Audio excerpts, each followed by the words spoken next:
working on intelligent auto. Yeah, it's just not working properly.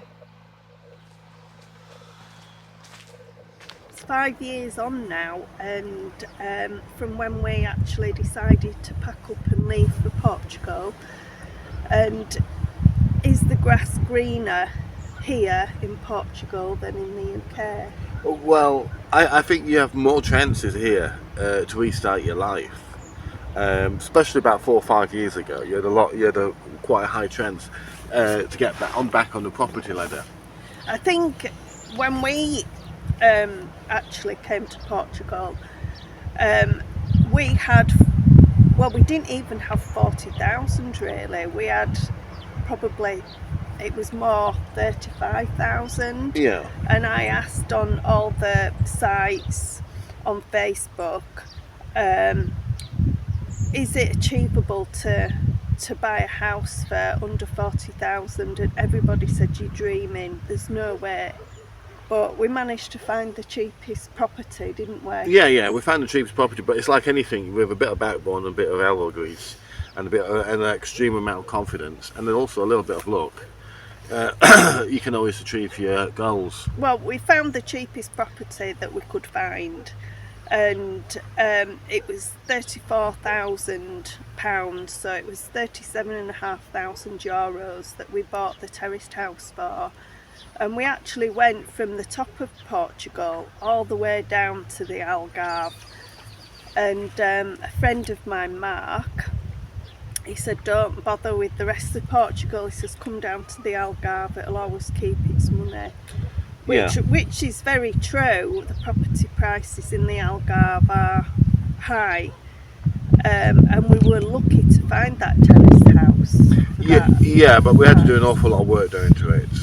We had to earn some more money in the UK to come back to finish off the property itself. Yeah, and I cashed in my pension money too. Yeah, and in the end of the day, we still made very good money on the property. So when we actually decided that we wanted to come to Portugal, we thought we would get a detached house with at least an acre of land for 40,000, and at the time you couldn't even get that in the north really.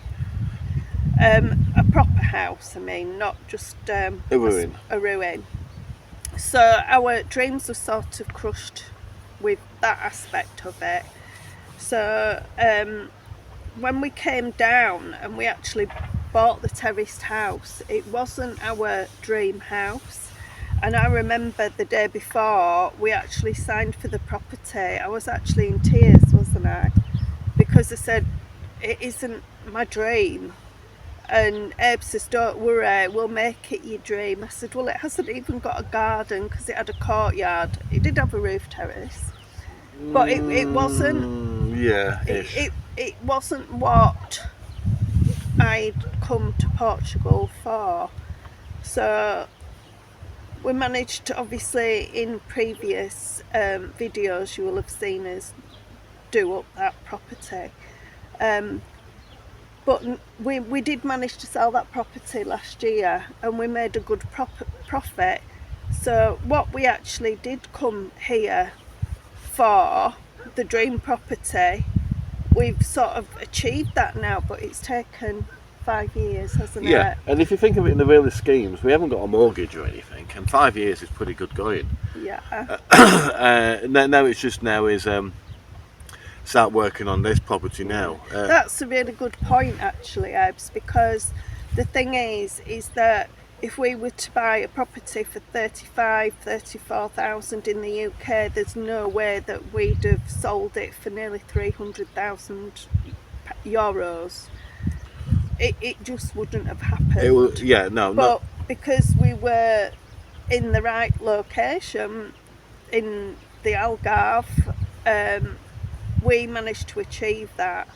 So we just wouldn't have done that, would we? It just wouldn't have happened in the UK. But I mean, the real work started 5 years ago, but in essence, it's still going on pretty well much now to get the house and everything white and the land. It's more important now for us to get the land more resolved and the little house finished off.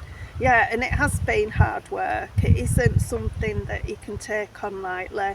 Yeah. Your estimates of how long you think this house renovation's going to take, in reality, double it, unless you're really focused. In fact, I wouldn't even double it, I'd quadruple it. Yeah, it's everything takes a lot longer. And when you try to get the land looking nice and reasonable, when the rains come, what happens is everything comes back up again. So you have to trim all the Yeah, land but it down. looks beautiful, doesn't it? Yeah, but it's not it's not what I want it to be. It has to be productive. Yeah, but I like this. I like this meadowy bit. It's lovely. So this time of year, after Christmas and New Year, is sort of the time that people are booking holidays and are also looking to change the lifestyle, you know, to move abroad, and don't be put off by people saying, oh well, your budget isn't big enough. You will find something. It might not be what you actually want to start off with. And even if you haven't got the money, you can always set up roots here, try to rent a property out. Yeah. And once you've got a certain amount of income coming in, you can always apply for a mortgage, then renovate that property and build it up that way. We was renting in the UK, and we had a lovely detached farmhouse. It's only 2 bedrooms, but it wasn't done up. It was rustic.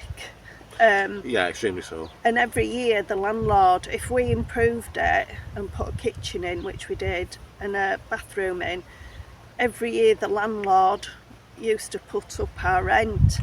By a lot. Yeah, and it got to the end that he wanted to put it up 150 a month, and it was just too much for us. We couldn't afford that.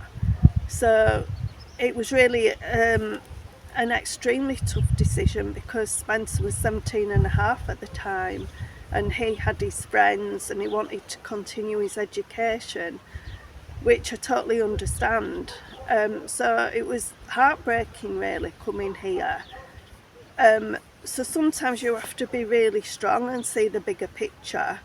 And now thankfully Spencer's got his education, he's qualified builder, and he's actually moved over here now. So it was the right choice, even though it was tough at the time. Now, if we can get a business set up here, which gets Spencer becoming self-employed, it'd be great. But it isn't easy to set up a business here. In fact, it can be quite difficult. And also developing a good reputation, it's also very difficult, because it's easy to lose a good reputation. So it's just like swings and roundabouts really on that side. We're going to concentrate on the foods that we know that we can grow, like the watermelons. Tomatoes did really well. Yeah, phenomenally. I had 100 plants and we consumed all of them, didn't we? Yeah. Tomatoes. The figs did well.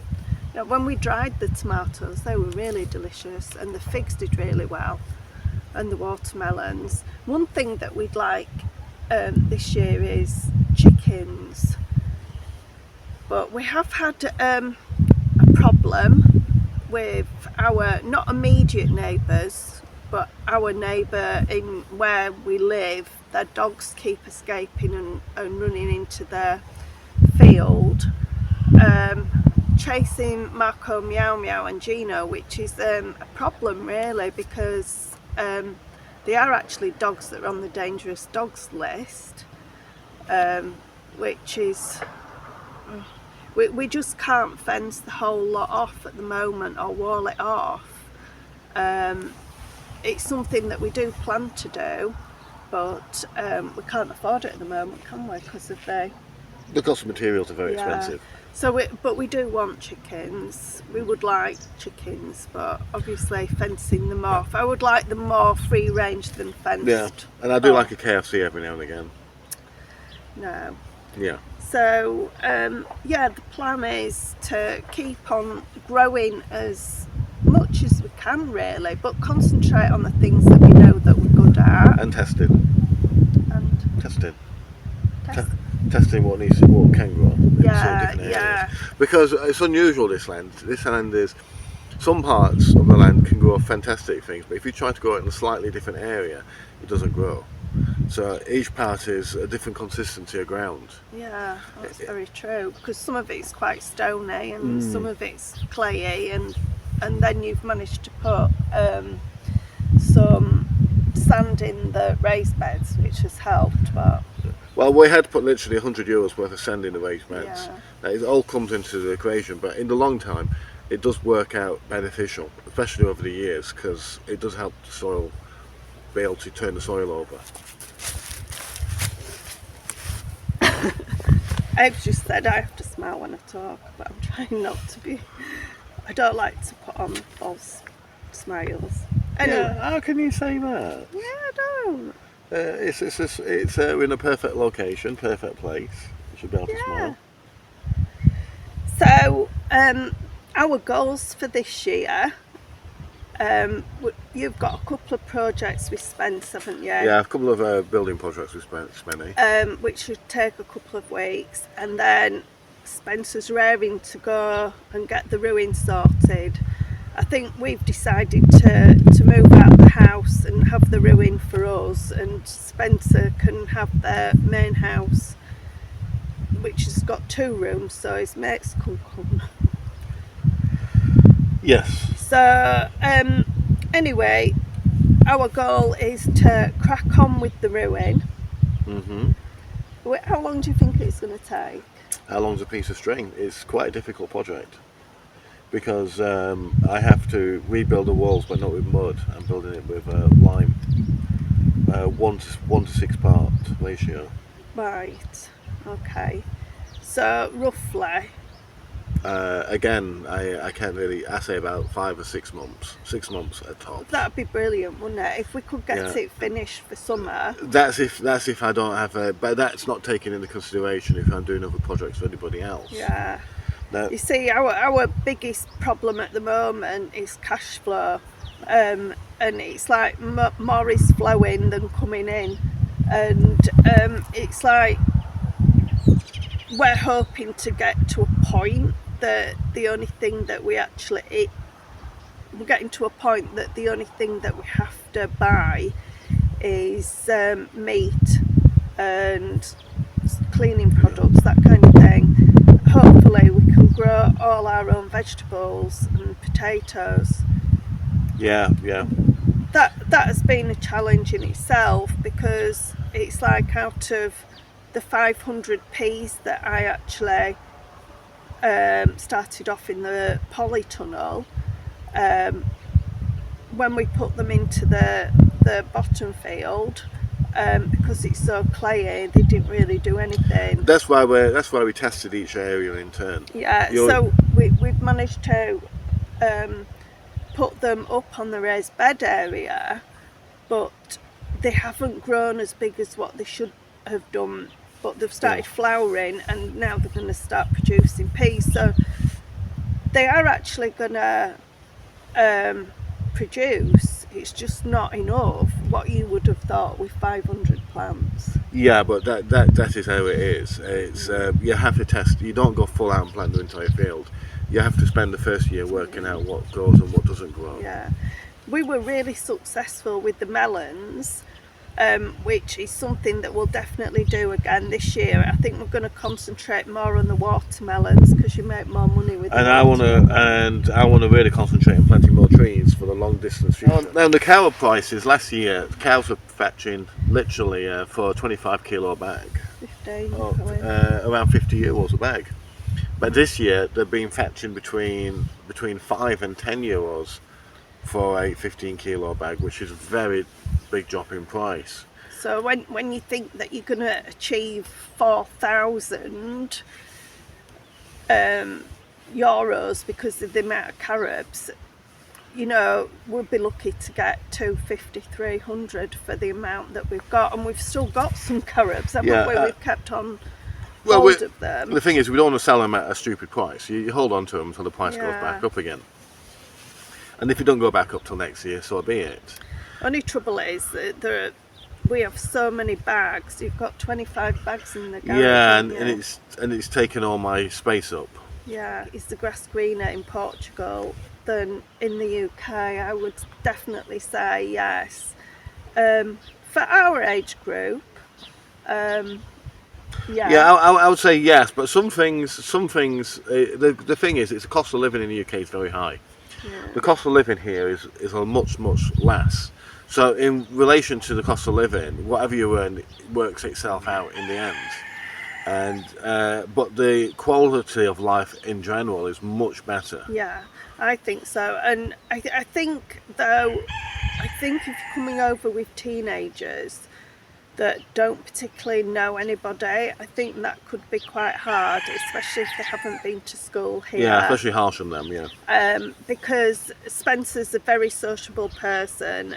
He's not a teenager, he's 22, but and he will talk to anybody. But I think, you know, finding friends his own age, he has got a few friends his own age, but there are a few, a sprinkling of friends here, as in the UK he's got loads of friends. So in that aspect, I think for somebody Spencer's age, it's difficult. But with Spencer, what he's doing, he's working here, spending some time here, then he'll go back to the UK, see his friends, and obviously when the ruin and the house is sorted, his friends will come over here. So I think definitely, I think it is a nicer place to live for definite. I think it's a safer place to live, especially for teenagers. I think the UK is getting quite scary, really. What do you think? Yeah, I mean, when you're young, you don't really think of things like that. No, you don't. When you get older, you realise how things are. But I do miss, one thing that I do miss about the UK is a pork pie, and they've stopped exporting pork pies, Scotch eggs and sausages. So that's one thing which is a huge shame, because I did used to like it with coleslaw. Marks and Spencer's coleslaw, you can't beat it. Okay, I'll just show them what we're doing in the video, darling. Okay, have a walk round. Doing here is I'm increasing like mounds to go in a straight line across, and this is why I'm going to start planting the first of our trees, which is going to go across here, and then we're going to put a plastic polythene over the top and a feed pipe, water pipe. Yeah. They roughly have to be probably about 3 meters apart, 3 to 4 meters apart. So these are fruit trees. Some of these are actually avocados, which I've grown from stone. But we're not growing many avocados. No. A few. But our neighbour swears that avocados don't take any more water than oranges, and he doesn't know what the fuss is about. So this is what I'm going to do today. Yeah. Because I'm not going to do any work on the building today at all, because I'm still recovering from the building work which I did for somebody else. And this is light work for me. Yeah. Okay.